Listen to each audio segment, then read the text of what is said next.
अकबर रदी अल्लाह ताला फरमाते हैं, इरशाद फरमाते हैं कि मुनाफिकीन के खुशू से बचो, मुनाफिकीन के खुशू से बचो। पूछा गया कि मुनाफिकों का खुशू क्या है, नहीं मुनाफिकीन का खुशू क्या है? तो सिद्दीक अकबर फरमाते हैं मुनाफिकीन का खुशू ये है कि जिस्म पर तो खुशू तारी है नमाज में, लेकिन अंदर दिल में खुशू नहीं है। ये मुनाफिकीन का खुशू है।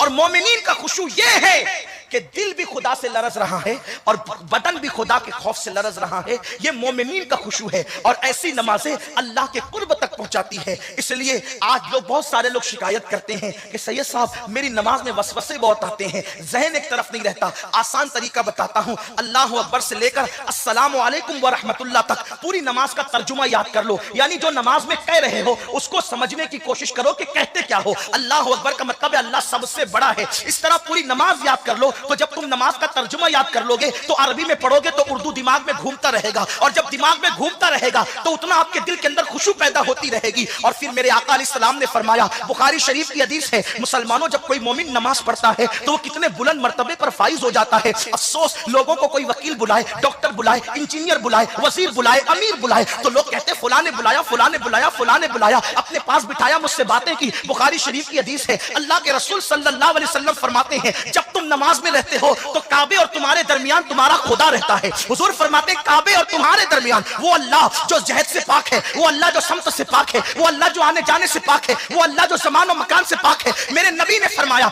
जैसा कि उसकी शान है तुम्हारे और काबे के दरमियान तुम्हारा अल्लाह होता है। इसलिए जो है जब तुम नमाज में खड़े हो तो आसमान की तरफ नजरें मत उठाया करो, नमाज में खड़े हो इधर उधर नजरें मत उठाया करो। अरे क्या ख्याल है मैं तकरीर कर रहा हूँ, एक तालिबे इल्म हूँ, आपका खादिम हूँ, आपकी जुल्कियां सीधी करने वाला हूँ। बोलो मैं तकरीर कर रहा हूँ, सारे लोग मेरी तरफ देख रहे हैं, कोई इधर उधर अल्हम्दुलिल्लाह नहीं देख रहा है। लेकिन मुझे हैरत है कि रब हमारे सामने हो और हम इधर देखे उधर देखे। बोलो ये रब की बेअदबी है कि नहीं है? अल्लाह रब्बुल इज्जत आमने सामने और जहद से पाक है, लेकिन अल्लाह के रसूल ने फरमाया जब तुम नमाज में होते हो तो तुम्हारा खुदा तुम्हारे सामने होता है, काबे और तुम्हारे दरमियान तुम्हारा खुदा होता है। इसलिए सामने मत थूका करो, ऊपर नीचे आगे पीछे मत देखा करो, सजदे की जगह पर अदब से नजरें रखा करो। आका फरमाते हैं जो नमाज में ऊपर देखे अल्लाह उसकी नजरें उचक ले, अल्लाह उसकी नजरें छीन ले।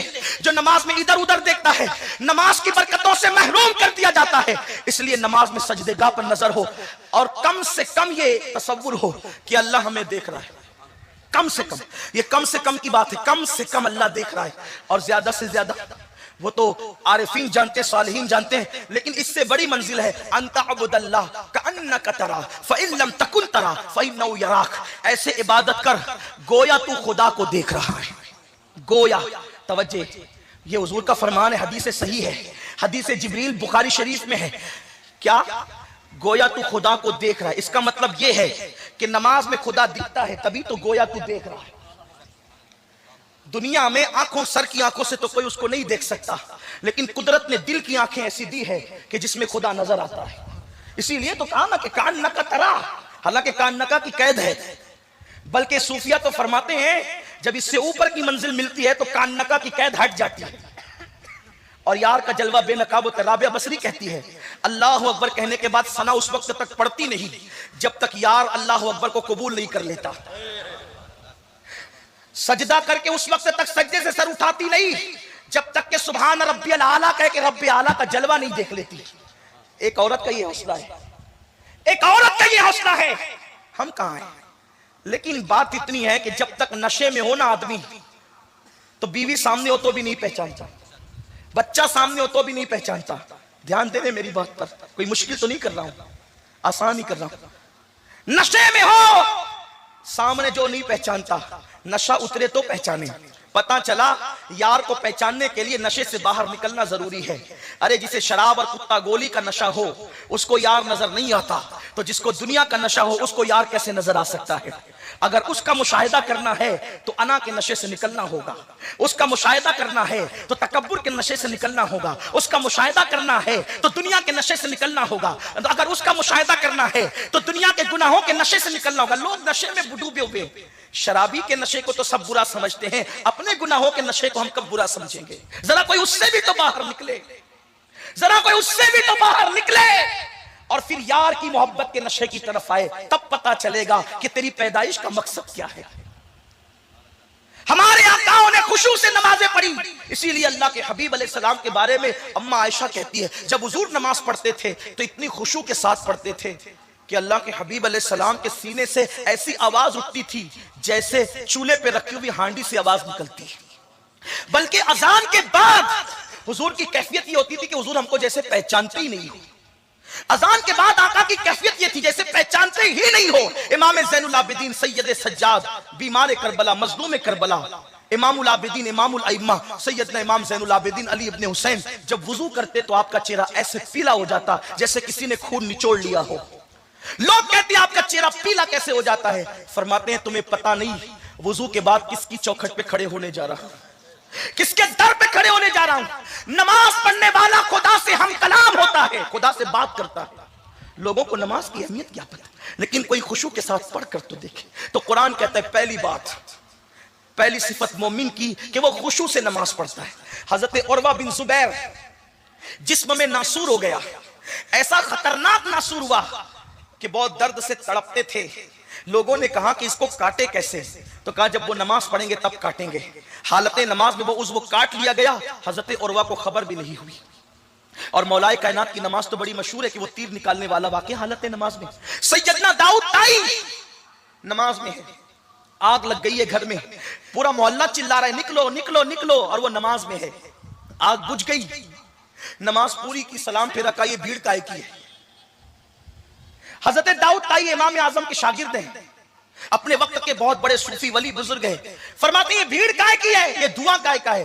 कहा हजरत आपके घर में आग लग गई थी, घर जल रहा था, हम आपको बचाने के लिए आवाज दे रहे थे और आपकी मोहब्बत में ये भीड़ जमा हुई। फरमाया अल्लाह की इज्जत की कसम, मैं तो यार की बारगाह में खड़ा था, मुझे खबर ही ना हुई। ये नमाजें थी और यही नमाजें इंसान को मर्तबे तक ले जाती है। हम जो नमाज पढ़ रहे हैं बड़ी माजरत के साथ, पहले तो पढ़ते नहीं और पढ़ते तो खुशू नहीं।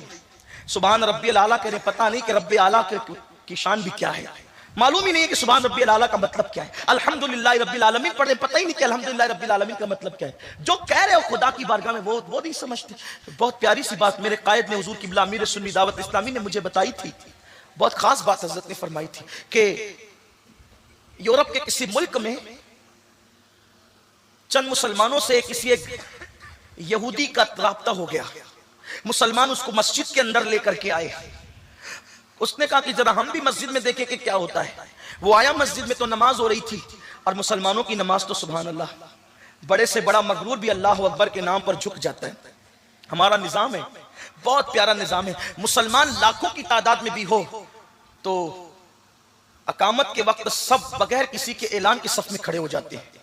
हय्या अला सलाह हय्या अल फलाह पे अहले ईमान का मजमा खड़ा हो जाता है, जम जाता है और अल्लाह अकबर क्या कहा, पूरे मजमे पे लाखों का तो सन्नाटा हो जाता है।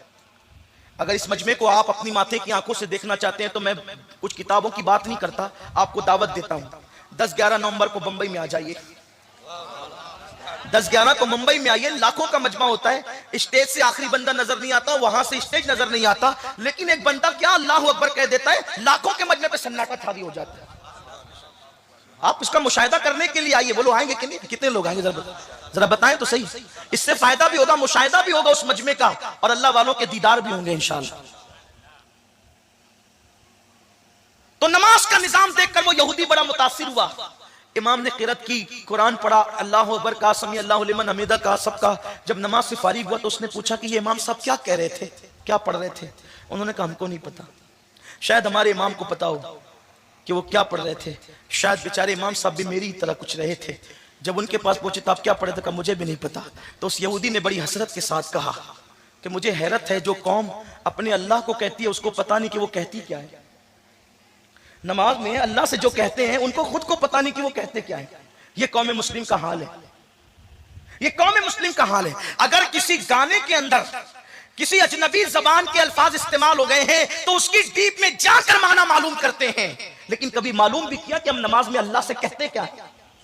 और अगर मालूम कर लोगे तो जो चीज मालूम होती है और जब वो कही जाती है तो फिर उसकी लज्जत भी पता चलती है। तो पहली सिफत मोमिनों की ये है कि वो मोमिनीन कामयाब हैं। कौन मोमिनीन? जो खुशू व खुजू के साथ नमाज पढ़ते हैं।